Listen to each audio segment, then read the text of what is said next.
আসসালামু আলাইকুম, সবাইকে স্বাগত জানাচ্ছি আমার চ্যানেলে।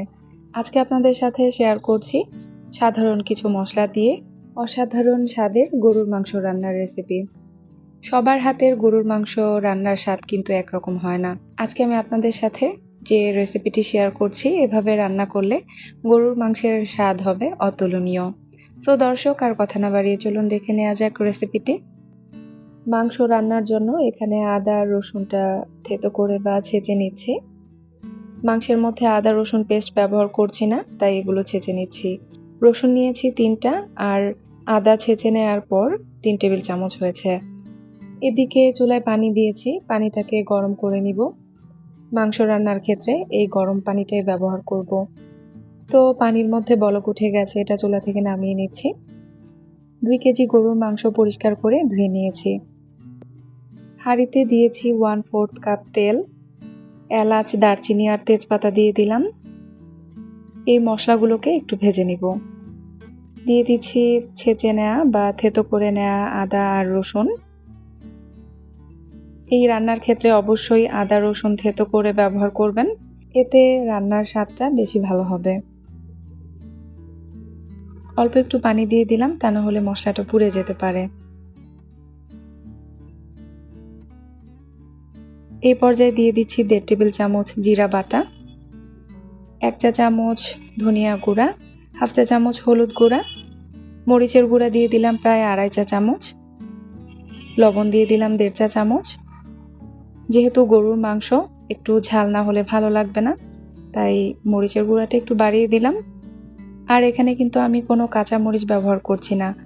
মশলাগুলোকে একটু কষিয়ে এর মধ্যে পানি দিয়ে আরো কিছুক্ষণ মশলাগুলোকে কষিয়ে নিব।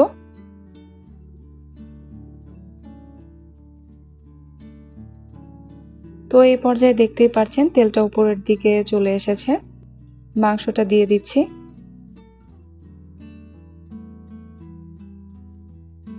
ভালো মতো নেড়ে চেড়ে মশলাটা মিশিয়ে নিচ্ছি।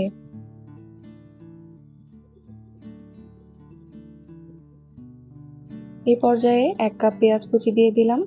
পেঁয়াজ কুচিটা কিন্তু মশলা কষানোর সময়ও দিতে পারবেন।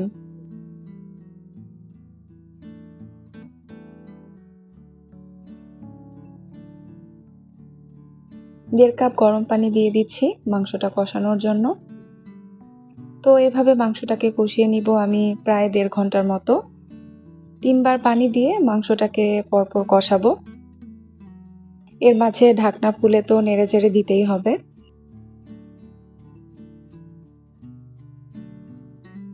এই পানিটা শুকিয়ে গেলে আমি আবারও পানি দিয়ে মাংসটাকে কষিয়ে নিব। এভাবে পরপর 3 বার পানি দিয়ে মাংসটাকে কষিয়ে নিতে হবে একটু সময় নিয়ে। মাংস রান্নার ক্ষেত্রে কষানোটা কিন্তু খুবই জরুরি।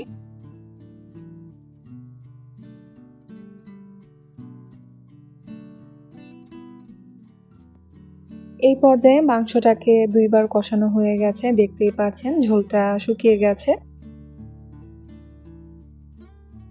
দিয়ে দিচ্ছি 1/2 চা চামচ করে টেলে নেওয়া রাঁধুনি গুঁড়া আর মিষ্টি জিরা গুঁড়া।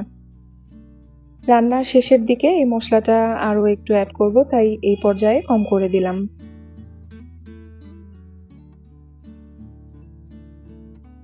আরো একবার পানি অ্যাড করছি। এখন এই পানিটা শুকিয়ে মাংসটাকে আরো একবার কষিয়ে নিব।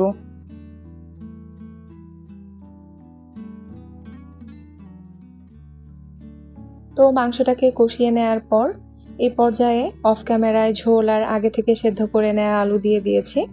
কারেন্ট চলে গিয়েছিল, তাই ভাবছিলাম ভিডিওটা আর কন্টিনিউ করব না। আবার পরে ভাবলাম যে যেহেতু রান্নাটা অলমোস্ট শেষ, বাকি অংশটুকু ভিডিও করে নেই। মাংস রান্নাটা অলমোস্ট শেষ। মাংসটা সেদ্ধ হয়ে গেছে। ঝাল লবণটাও টেস্ট করে দেখলাম একদম পারফেক্ট আছে। এখন এর ঝোল আরো কিছুটা শুকিয়ে নিব। নামানোর আগে একটা মশলা অ্যাড করছি। এখানে জিরা, এলাচ আর দারচিনি তেলে গুঁড়া করে নিয়েছি। তো সেই গুঁড়া অ্যাড করলাম, আর সাথে 1/2 চা চামচ করে রাঁধুনি আর মিষ্টি জিরাও অ্যাড করলাম। তো রান্নাটা হয়ে গেছে, এখন এটা চুলা থেকে নামিয়ে নিচ্ছি। আজকের এই রেসিপিতে আপনারা গরুর মাংস রান্না করে দেখতে পারেন। আশা করি অবশ্যই আপনাদের অনেক ভালো লাগবে। সো দর্শক, আজ এ পর্যন্তই। পরবর্তী ভিডিও দেখার আমন্ত্রণ জানিয়ে শেষ করছি।